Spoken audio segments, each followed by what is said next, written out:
So here's a wild thought for you. What if your life, your consciousness, your deepest feelings, what if they aren't just some random biological accident? What if they're actually governed by the very same physical laws that make the stars burn? Today, we're diving into this radical idea, the universal balance sheet. Nikola Tesla pointed us in this direction a long time ago, and that's exactly what we're going to do today. We're going to apply this lens not just to galaxies and planets, but directly to the human soul, using a really fascinating mechanical blueprint for reality. And this really is the central question, isn't it?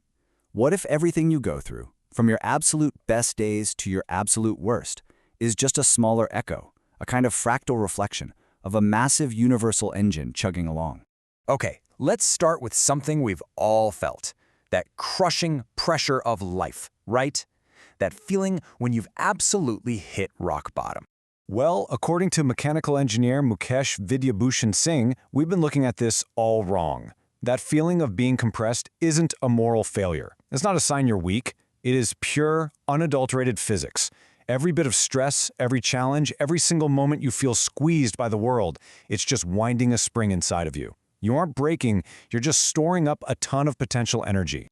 And here's where it starts to get kinda wild. That personal feeling of being wound up tight, it's not just a good metaphor. It actually connects to a universal law. Turns out, yeah, the hippies were onto something. It really is all connected. Okay, so we've got this idea of a spring working inside our own lives, the pressure and the release. Now, what happens if we take that exact same idea and just zoom all the way out? I mean, way out, and apply that same mechanical logic to the entire universe. And this is where it all just clicks into place. That powerful, explosive rebound you feel when you finally bounce back from your lowest point, this model sees that as a mini version, a fractal echo of the exact same mechanical event that created our entire cosmos. So let's talk about the Big Bang for a second. This idea reframes it completely, calling it the Vidyabhushan Bounce. Forget some magical explosion out of thin air. Think of it more like an engineering event. You had a hyper-rigid physical medium that got pushed and pushed right to its breaking point, and it simply had no choice but to snap back. It really just boils down to a simple three-step process. You get maximum compression. It keeps going until, bam, it hits an absolute physical wall, the Vidyabhushan point. And at that moment, the only way to resolve that impossible tension is a violent, incredible recoil. That snapback is our universe coming into existence. Okay, so the universe is born from this massive physical recoil, this incredible release of energy. But any giant engine that's running that hot needs some way to manage itself, to cool down its chaotic byproducts. Which brings us to a huge question. Where do we fit in? Why did this whole machine end up producing creatures that think and feel and are self-aware? The answer this model gives is, well, it's pretty out there. It suggests our awareness isn't some happy little accident of evolution. No, it's a vital component of the whole cosmic engine. It's as necessary as any other gear in the machine. So here's how it apparently works. The universe, if you just leave it alone, gets more and more chaotic and disordered over time. That's entropy. But look at what consciousness does. We do the exact opposite. We take all the raw, chaotic noise of reality and we process it into an ordered signal. We create meaning. We create structure.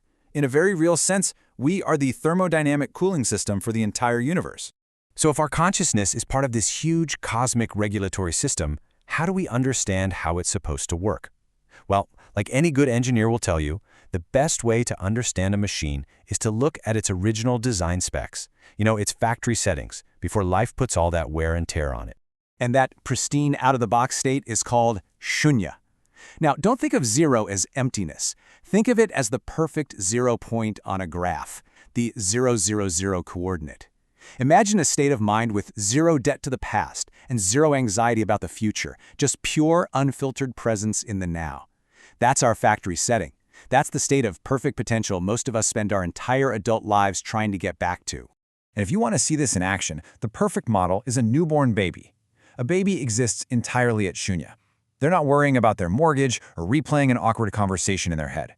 100% of their available energy is dedicated to one thing and one thing only: growth. They are a perfect, frictionless thermodynamic engine. We adults, on the other hand, man, we spend so much of our energy just dealing with the friction inside our own heads. All right, let's shift gears to maybe the most powerful mechanism in this whole human engine. It's a force we normally think of as emotional, but this model treats it as pure physics. Let's talk about the force we call love. In this mechanical view, love isn't just some fuzzy feeling. It is a physical state of resonance. It's described as a structural binding energy that allows fragile, individual parts to come together and become an almost indestructible whole. So what does that resonance actually feel like? Well, the best analogy is pushing someone on a swing. If you time your pushes perfectly, right in sync with their motion, they go higher and higher with almost no effort from you. That energy gets amplified.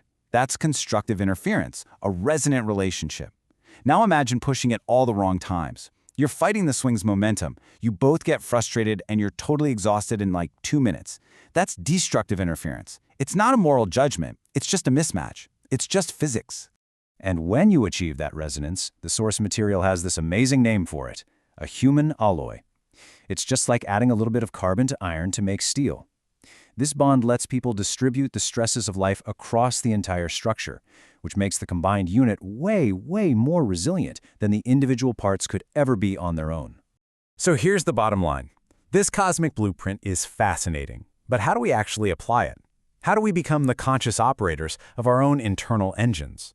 It really comes down to understanding these key principles as engineering realities, not just nice ideas. Your pain isn't just suffering, it's stored potential energy. Your mind's job isn't to wander, it's to create order from chaos. Love isn't just a feeling, it's a structural bond. And hitting rock bottom, that 0 point of shunya, that is not the end. It is the mandatory, mechanical requirement for your greatest bounce back. And I think this is really the final takeaway. The blueprint suggests that instead of constantly looking for external things to fix the noise inside, the real work is internal. It's about popping the hood, diagnosing the issues, and actually tuning the machine yourself. Because in the end, you're not just some mindless gear in a vast, unknowable machine. You are the part of the engine that has become aware of its own mechanics. So the only real question left is, now that you have the blueprint, what are you going to do with it?